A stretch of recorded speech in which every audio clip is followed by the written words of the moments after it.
Before we get into today's show, let me tell you about the latest deal from Mike Lindell, MyPillow. Once again, the big box stores have canceled their orders simply because they don't agree with Mike Lindell's politics. They don't like it because he supports President Trump. Well, he's going to pass that savings on to you. No more middleman. And boy, does he have some great deals on the Giza Dream sheets and the Percal bed sheets. Listen to this. Giza Dream queen size, normally $139.98. Your wholesale price, $69.99 when you use promo code Joey. King size, only $79.99. The Percal queen size, normally $89.98. Your wholesale price, $29.98 when you use promo code Joey. Just call 1-800-893-4059 or go to mypillow.com. Always use promo code Joey. Free shipping options available. This allotment's not going to last very long. When they're gone, they're gone.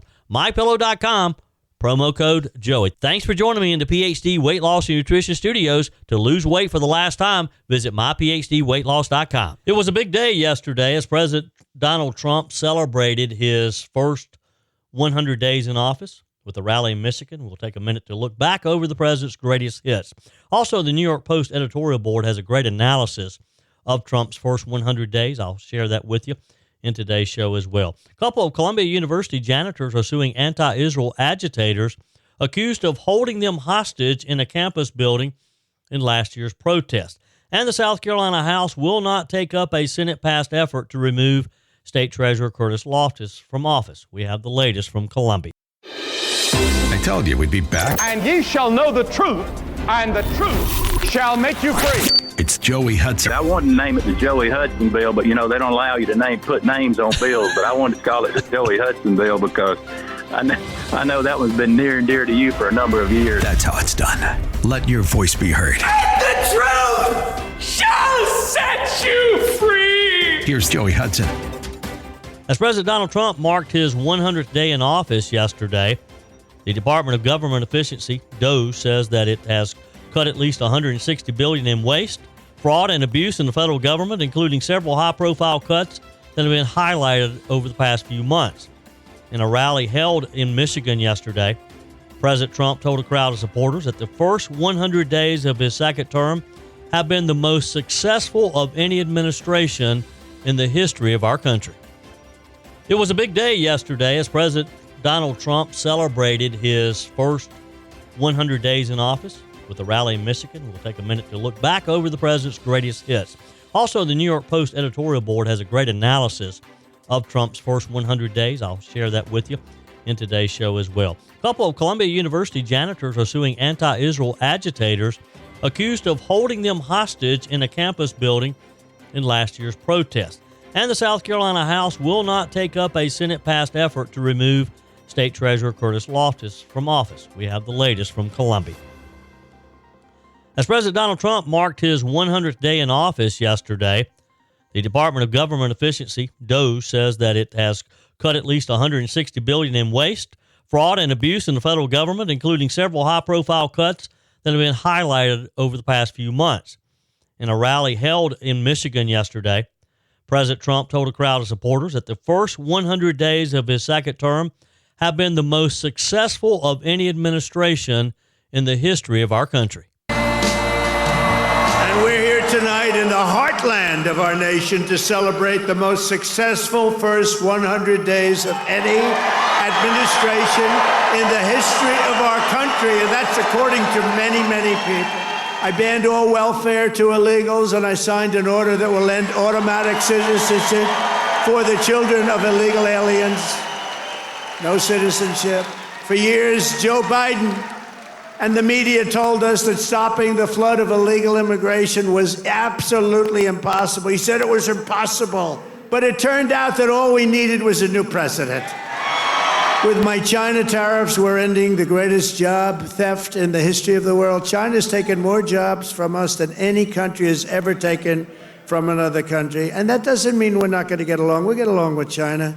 I mean, their tariff now is at 145%. President Trump will never stop fighting for you, your children, and your family. And President Trump will make sure that in this country, not illegal aliens, not criminals, not gangbangers, but American citizens come first, last, and always. We will never give in. We will never give up. We will never back down. We will never, ever surrender. We will fight, fight, fight, and we will win, win, win.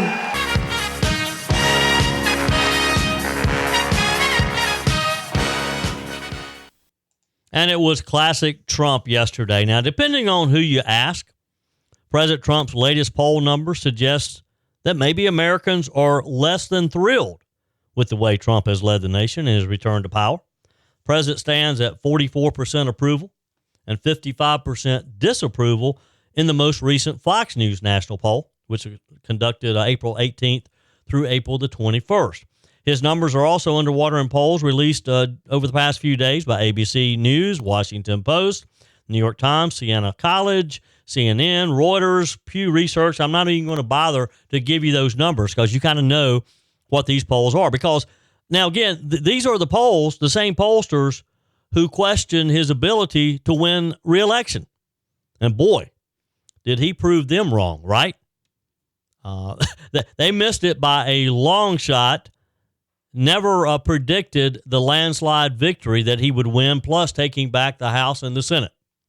So let's take a walk down memory lane, if you will, over the past 100 days. And let's look at one of his most successful programs, particularly, other than closing the border, because that has been hugely successful. He's been able to reduce the illegal crossings to almost zero, having a little trouble because of the courts in actually deporting the illegals, but he'll get there. I promise you, he's determined, so he'll get there. So let's talk about some of the things that he's done, and again, particularly DOGE, because that's probably one of his biggest successes and one of the most well-known successes as we have watched this unfold. Questionable spending, for example, in U.S. aid's $40 billion budget, including Sesame Street in Iraq. Remember that one? You know, it seems like forever ago when it was just literally weeks ago. One of the most talked about DOGE targets in Trump's first term was spending at the U.S. Agency for International Development. Senator Joni Ernst, the Senate DOGE caucus chairwoman, who says she speaks to Musk about spending cuts every few days, published a list of projects and programs she says the U.S. Agency for International Development has helped fund across the years. She highlighted authorizing a whopping $20 million to create a Sesame Street in Iraq is one of the big examples. Under the Biden administration, U.S. aid awarded $20 million to a nonprofit called Sesame Workshop to produce a show called Alan Sissim Iraq in an effort to promote inclusion, mutual respect, and understanding across ethnic, religious, and sectarian groups. Several more examples of these questionable spending habits have been uncovered, including more than $900,000 to a Gaza-based terror charity called Bayador Association for Environment and Development, and $1.5 million programs slated to advance diversity, equity, and inclusion in Serbia workplaces and business communities. You'd forgotten about that one, hadn't you? And this is just an example. He slashed DEI contracts across the board on the campaign trail since taking office. President Trump made it clear that he aimed to slash DEI, to do away with this nonsense, and he has done so. He also has made an effort in reducing federal spending by cutting the federal workforce. In February, DOGE terminated employment for 3,600 probationary health and human services employees in a cut that says estimated to save over $600 million. In early April, over the previous 2 months, DOGE's cutbacks have been attributed to 280,250 layoffs of federal workers and contractors at 27 agencies. There are an additional 4,429 job cuts attributed to downstream effect of cutting federal aid and ending contracts. Roughly 75,000 federal employees accepted a deferred resignation program as well. And again, he has met resistance. He has been sued by people who want to protect these bureaucrats. But how do you reduce federal spending? How do you reduce the overburdened size of a federal government if you can't start cutting programs, if you can't start eliminating jobs? And I've said it many times, I hate for anyone to lose their jobs, but we have to get a handle over the size of our government. Oh, and probably one of the most spectacular was the Doge-inspired EPA locating $20 billion in waste. The Environmental Protection Agency inspired Doge's crackdown on federal spending, said it had located $20 billion in tax dollars within the agency that the Biden administration reportedly knew they were wasting. The EPA found that just 8 agencies were controlling the distribution of tens of billions of taxpayer dollars to different entities at their discretion, like the Climate United Fund, which reportedly received just under $7 billion. I mean, the list goes on. We've never seen some of these things. We saw the EPA administrator, Lee Zeldin, in a video posted on X talking about how they had featured a Biden EPA political appointee talking about tossing gold bars off the Titanic, rushing to get billions of dollars out the door before Inauguration Day. This is just an example of some of the things Trump has been able to uncover and eliminate. It's head-splitting, and it's only been 100 days. Hi, Joey Hudson here. You know, this spring there's a renewed energy and focus on efficiencies, and shaking up unhealthy habits don't serve us well. There's so much chatter about making America great again, but it starts in your home with you being the best, healthiest version of yourself. And PhD Weight Loss is doing their part because for the first time ever, the first 11 callers get 2 free weeks added to your weight loss program. That is huge. PhD's out to prove that you don't need Big Pharma to reach your goals. It just creates dependency, not long-term change. Dr. Ashley Lucas researched weight loss trends for years and discovered a scientifically proven way to retrain your body to burn fat efficiently without hunger, extreme exercise, or dangerous medications. PhD clients watch their belly fat disappear, their energy skyrocket, cholesterol and blood pressure normalize without starving themselves. I lost over 30 pounds and I've never felt better. So call now and mention promo code Joey for my 2 weeks for free with my program. Call 864-644-1900. That's 864-644-1900 or go to myphdweightloss.com. We'll get back to more of the first 100 days of the Trump administration. The New York Post Editorial Board wrote a great analysis, the highs and the lows and the road ahead, and we'll get back to that in just a minute. First, a bit of drama in the U.S. House between the House Speaker and one of the leading Trump supporters in a he said, she said. Representative Elise Stefanik, the Republican from New York, publicly pushed back against Speaker Mike Johnson yesterday, disputing his claim that they had discussed the New York governor's race. Now, at a press conference, Speaker Johnson told reporters he was having, quote, conversations with Stefanik and Representative Mike Lawler, both floated as potential candidates for governor of New York. Stefanik responded bluntly on X. "This is not true," she said. I've had no conversations with the speaker regarding the governor's race," which basically is saying, Mr. Speaker, you're not being honest here. Johnson later clarified, telling the media, "We haven't specifically talked about her running for governor, but insisted they had spoken on other matters and would meet very soon." Now, that's a little bit different than saying we've talked about it, right? This brief but public exchange revealed a rare friction within the GOP leadership. Ms. Stefanik had recently resumed her full-time role in the House after withdrawing from consideration for UN ambassador. You may remember this. This was reportedly influenced by concerns over replacing her in upstate New York in her district there, preserving the House GOP's narrow majority. Now, that would have had to have been tough to have been announced as the choice to be the UN ambassador and only be asked to withdraw. President Trump ultimately directed Johnson to appoint Stefanik as chair of House Republican leadership, which is a very high profile role, as I guess a payment for her loyalty. Days later, reports emerged that Stefanik was weighing a gubernatorial bid, which would also, of course, take her out of the House. Speaker Johnson expressed admiration for both Stefanik and Lawler, describing them as two of my favorite people and super talented, he said. While he said he preferred they stay in Congress, he acknowledged their aspirations and stated, "We ultimately support them in whatever they do." The disagreement comes amid heightened political maneuvering, of course, ahead of the 2026 New York governor's race, with Stefanik seen as a rising GOP star closely aligned with Trump. But it would be devastating to lose these two out of the House. And we would lose them because if they decide to run for governor, you can't run for the U.S. House at the same time. So you're going to have to give up your House seat. And hopefully, if this happens, the GOP in New York will be able to have some great candidates ready to step in. The Wisconsin Supreme Court issued an administrative order yesterday calling for Milwaukee Circuit Court Judge Hannah Dugan to be temporarily relieved of her official duties. Boy, these judges are dropping like flies.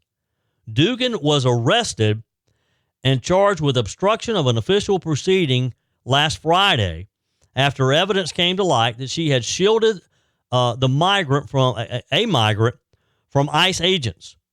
This is according to a criminal complaint. She was also charged with concealing an individual to prevent discovery and arrest. The order yesterday reads that Dugan is temporarily prohibited from exercising the powers of a circuit court judge in the state of Wisconsin. The state Supreme Court said the order will remain in effect until further order of the court. She should never be allowed to go back to sit on the bench, should she?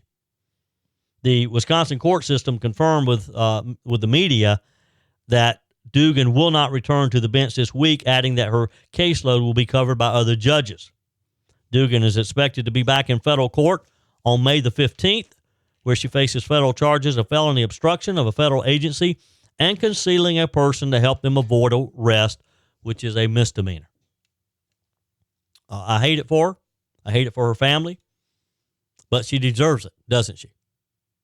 When you are a officer of the court, you're a federal judge, and you think literally you're above the law, and you can shield an illegal and prevent that illegal from possible deportation.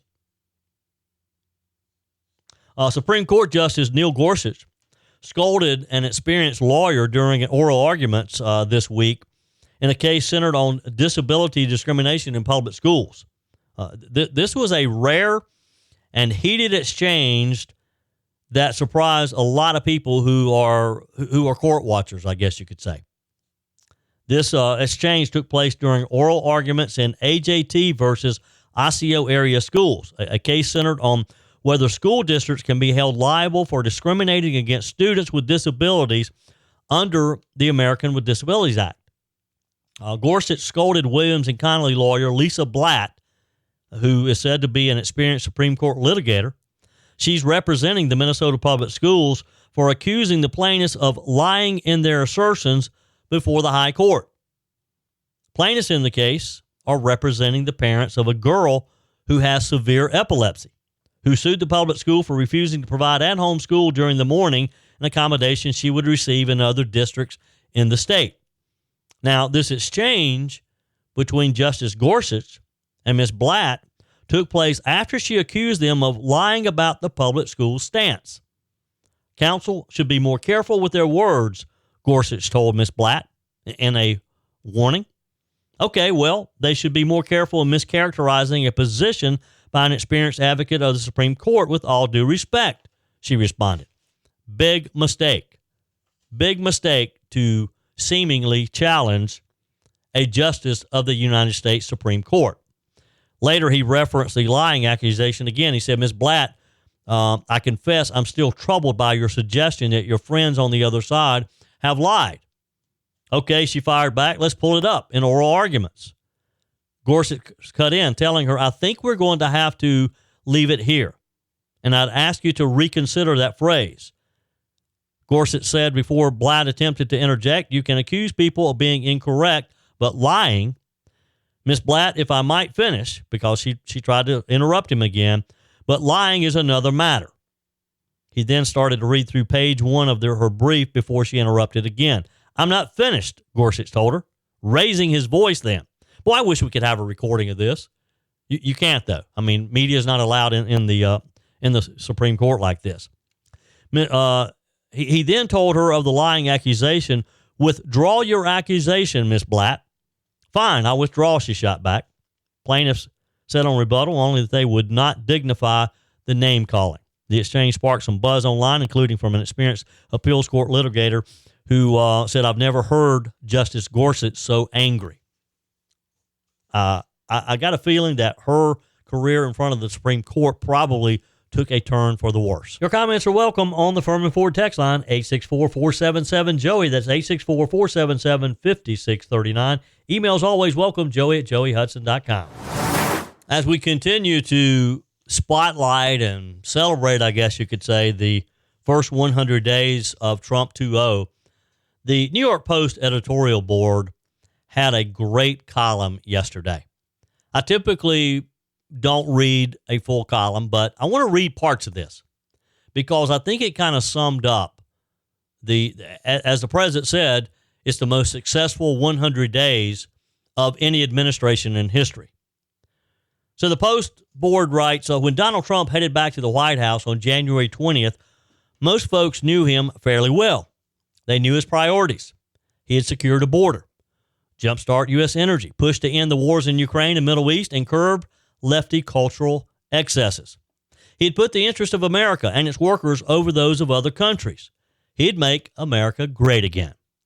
Even so, few could have imagined how the returning prez would manage to transform the nation as dramatically as he has in just a matter of weeks, not only via his executive orders, but by shifting the debate, restoring common sense views, and saying and doing what his predecessors haven't. They go on to write, Trump rolled in like a tornado, that's true, signing 26 executive orders on his first day, more than any other president. He also holds the record for first 100-day executive orders as well. Heck, even before taking office, Trump managed to secure a deal for the return of more than 30 hostages from Gaza, with the first released the day before his inauguration. And practically overnight, they write, he ended the border crisis, with the numbers of migrants plummeting more than 90%. That's still just astounding, isn't it? That all you had to do was say, I'm closing the border, and they know to stop. Joe Biden could have done this 4 years ago if he had wanted to. He didn't want to. Back to the New York Post. They say, yet another top Trump priority, making the world economy fairer to the United States, has sparked major economic shifts, though not necessarily good ones. His tariffs have helped drive down his approval ratings, with one poll showing him with the lowest rating of any president since World War II. Again, I get back to consider the source of the polls. They write, still, for better or worse, Trump's actions have been nothing short of stunning. He's moved the Overton window, shown what's possible, and put the lie to Democrats' claims that some things are just not fixable. And if he can get his act together, there's strong grounds to hope for amazing developments over the next 4 years. Let's look at all the issues more closely, they write. And then the Post goes into going one by the issues. For example, migrants. They write, of all Trump's 100-day accomplishments, fixing the border mess is hands down his biggest. In just his first full month in office, Southwest land border encounters averaged a mere 418 per day, down from a peak of 9,741 under Biden, this according to Customs and Border Protection data. That's a mind-blowing 96% plunge. It's amazing, isn't it? 418 per day versus Joe Biden's 9,741. And all he did was say, we're closing the border. They write, how did Trump do it? Well, by rescinding Biden's invitation to would-be migrants. He hindered his predecessor's parole program and the CBP One app, flipped catch and release to catch and detain or deport, and began hunting, prosecuting, and booting illegal migrants in the country, particularly violent criminal ones. Sure enough, as Todd Benson put it, aspiring border crossers no longer wanted to pay the smuggling money on a lost cause. The left, meanwhile, wants the illegal migrant waves to keep coming. It hypes the case of alleged MS-13 gangbanger Kilmar Abrego Garcia, hoping to derail all of Trump's deportations.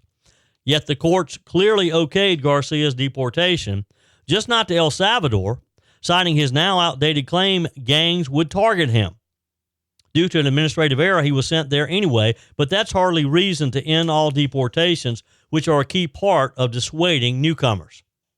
Then they go on to talk about the economy. They write, Trump's performance here merits lower marks. While his intent of rebalancing trade with the rest of the world, and especially China, is admirable, his execution of the strategy has been blundering, they write. His steep on-again, off-again tariffs have sown chaos, fear, and uncertainty and damaged America's reputation around the world. The Post says since January 20th, the markets have ridden a roller coaster. The Federal Reserve projects negative growth for the first quarter of the year. Indeed, the turmoil has been so massive that Trump had to backtrack on his country-by-country trade deficit tariffs and has signaled a coming rollback of his massive 145% surcharge on Chinese goods. Trump could turn things around by delivering a series of quick tariff deals that improve the economics for U.S. importers or exporters, boost investments and jobs here at home, and stave off imminent price shocks and supply shortages. Cutting needless regulations and unleashing American businesses will help mitigate some of the lasting tariff damage. Now, we know that the tariff situation is questionable because it has caused some problems in the world, in the markets. But we have to be patient. One example, and I'm going to digress a bit from the New York Post article.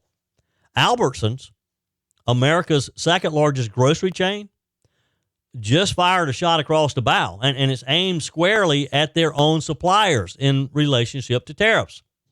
They're refusing to accept any tariff-related price hikes, standing firm against inflation triggered by President Trump's tariff policies.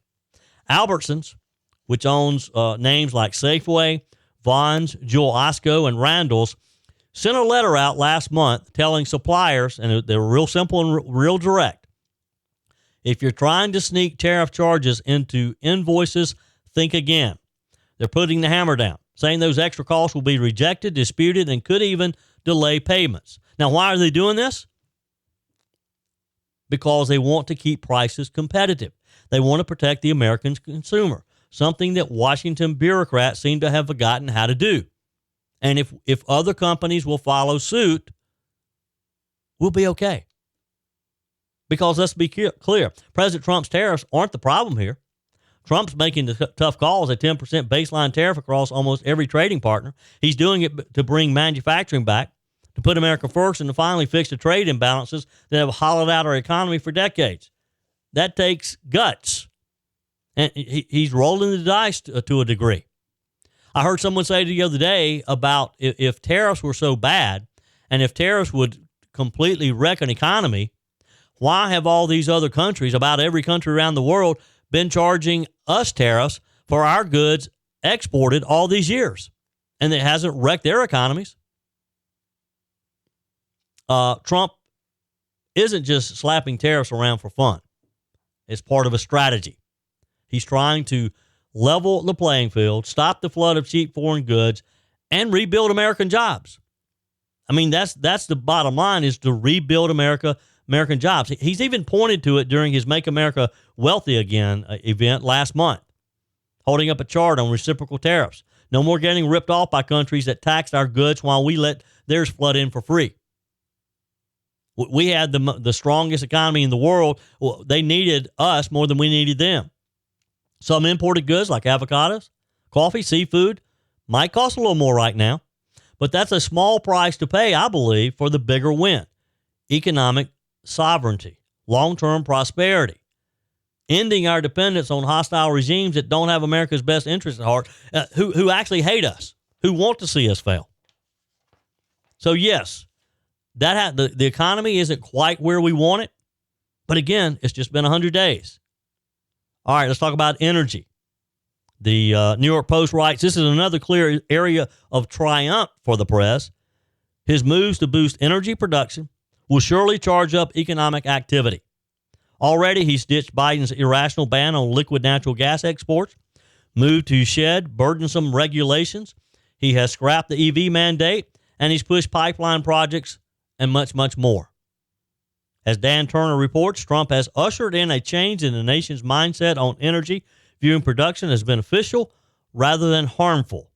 And he silenced the climate alarmist lobby intent on taking the nation back to the dark ages. That will encourage investment. It will boost energy supplies, reliability, and lower prices. When you have lower energy prices, guess what else happens? Everything else follows suit. Every product that we have in our homes is affected by energy cost. When that product is put on a truck and that truck has to buy diesel fuel, when the price of diesel fuel comes down, shipping comes down, products become less expensive. Taxes and spending. The Post writes Trump's Department of Government Efficiency, DOGE, didn't produce the $2 trillion promise, but it's reaped some savings, and notably it's exposed outrageous waste and woke-fueled abuse.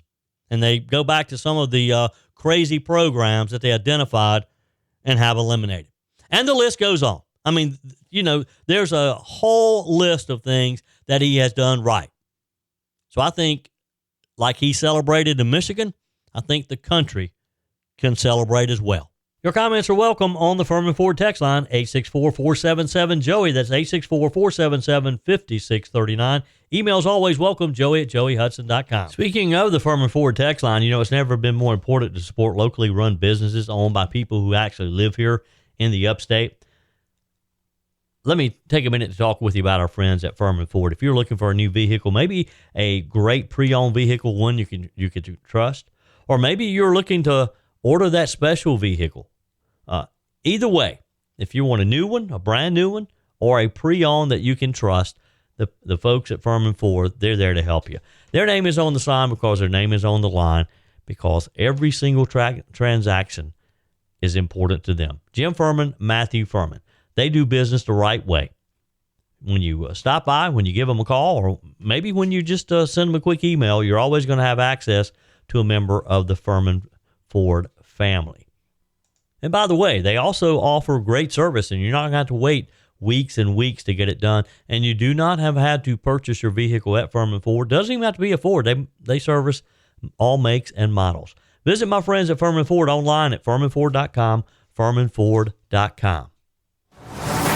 On our text line, and we've had a lot of text messages. Sorry, time just flies, and I don't have time to do all of them. Let's just grab a couple here. Jordan says, okay, here's what we do, Joey. I know you said I wouldn't make a good politician because I make too much sense, but have Trump open the border, and I mean wide open. Everyone is allowed in. No green cards, no vetting. Everyone is welcome. The Democrats will have a wall built so fast all of our heads will spin. They will do it out of spite. You may be right, Jordan. It'd be scary to take that chance and to watch, though. Albert says, Joey, I've said this before. I don't think that any of us realize how deep the political corruption was running in this country.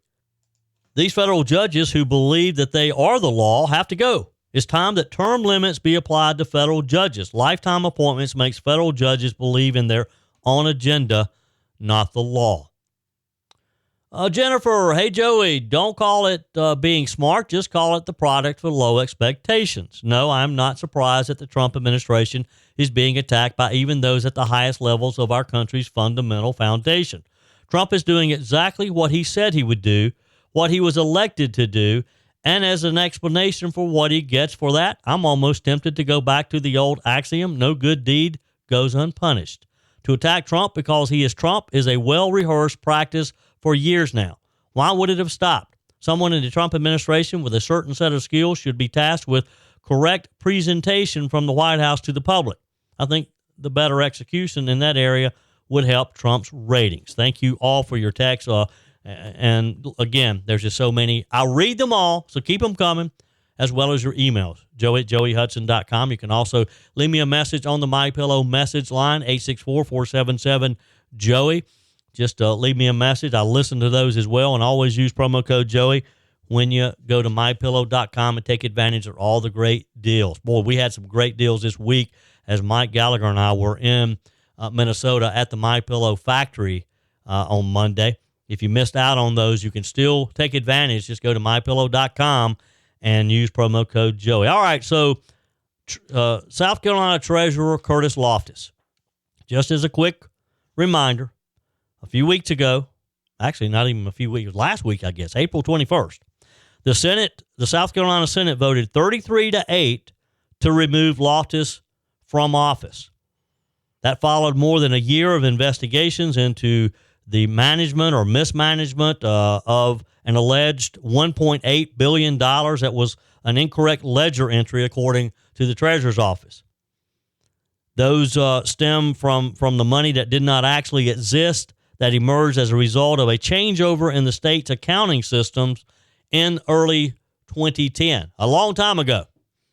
Now, the error and questions around the state's fiscal management practices subsequently resulted in resignations of both the Comptroller General, Rich Ekstrom, and State Auditor George Kennedy, as well as an investigation by the Federal Securities and Exchange Commission, which has fueled fears of future problems with South Carolina's credit rating. The Senate took this seriously. So they had a trial, basically, and the Senate voted overwhelmingly to remove Curtis Loftis. Now, that's over to the State House.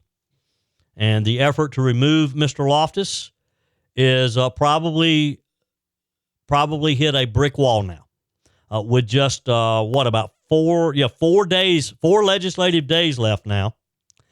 And after the removal resolution was read across the House Speaker's desk, the Senate suggestion to remove Loftis is probably dead in the House Ways and Means Committee. It was left off the committee's agenda for its two scheduled meetings yesterday and again today. 3 separate members of the committee told the Post and Courier in South Carolina they were unaware of when or even if the resolution would get a hearing this year. One member initially seemed to be unaware the resolution to remove Loftis was even in his committee, believing that the proposal was being considered by the House Judiciary Committee. Well, it wasn't. It's in the House Ways and Means Committee. Others simply said they needed time to understand what is a complex issue. For example, Lancaster Republican Representative Brandon Newton, he's the House Majority Floor Leader as well, said, and he's a member of the House Ways and Means Committee, the committee that this is in. He said, I think we have to figure out a process on it, and I don't really have any idea what that is. As a non-lawyer, this kind of thing is all new to me. Now, Speaker Smith's office confirmed there's simply no time left to address the Loftis question this year, since the 2025 session ends on May 8th at 5 p.m. They all turn into pumpkins then. The Speaker's office said the priority of the House for the remaining 5 days of session will be passing legislation. And boy, do they have some important things to consider. For example, they to fund private school scholarships with public dollars. That remains unresolved in the Senate. A significant insurance liability reform package, an issue we've been talking about all session. This is a contentious fight between trial attorneys to a degree. We have a piece of liquor liability legislation that was passed by the House, and we have a much broader liability package that was passed by the Senate. The House sent theirs over to the Senate. The Senate sent theirs over to the House. We're kind of at a stalemate. The Senate did take action by basically deleting the text in the House version and just copied and pasted their wording into the bill and sent it back. So basically, the House just has the Senate version, and that's it. Maybe a conference committee can come in and take care of it. Probably unlikely at this point, and what a sad situation for a lot of businesses depending on that. In the House Ways and Means, there's some contentious legislation still over there, legalizing gambling. This major tax reform package, a tax reduction, a big income tax cut that everybody was excited about, only after we learned the details of what it would actually do did we realize that, well, this is not as good as we thought it was going to be. Back to the drawing board, and it was sent back. So there's a lot of important things that the legislature has yet to do and just a few days to do it. So I get it. I understand that removing or even talking about removing the state treasurer from his office, and an office that the people in South Carolina elected him to do, should be way down the list of priorities when you got some of these very pressing issues before you. So it's probably the right thing to do.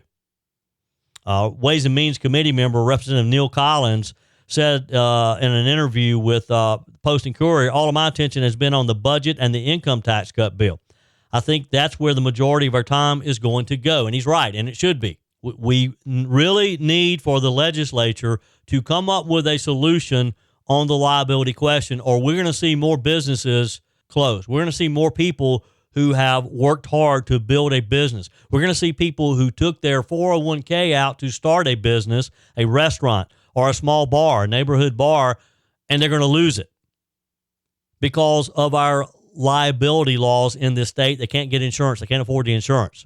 So, hey, members of the legislature, let's go to work. Let's make these last 4 days worthwhile and get something accomplished. Do it for the people who elected you to serve. That's it for today's edition of Just the Truth. Thanks for joining me in the PhD Weight Loss and Nutrition Studio. To lose weight for the last time, visit myphdweightloss.com. If you haven't joined our mailing list yet, visit my website, joeyhudson.com. Just click on the Connect with Joey button so that you can receive our emails and the most up-to-date news. Also, find me on YouTube. Be sure and like, subscribe, follow me on my YouTube channel. Just search for Joey Hudson. Appreciate you spending a few minutes of your day with me. Be sure and forward this edition of Just the Truth to some friends. Just click on the share button. Send it to a few of your contacts, because if we're going to build our community and if we're going to win in November, we got to build an army of conservatives. The way we beat Joe Biden is through educating people, and no better way than encouraging them to listen to Just the Truth. Hey, keep those comments coming via the Firmin Ford text line, 864-477-JOEY, 864-477-5639. Your emails always welcome as well. Joey@joeyhudson.com. Don't forget to take advantage of the MyPillow special, $25 for the My Towels 6-piece towel set when you use promo code Joey. Just go to MyPillow.com. Always use promo code Joey. We're back again tomorrow. Hope you will be too. Remember, God's got this. He's still in control.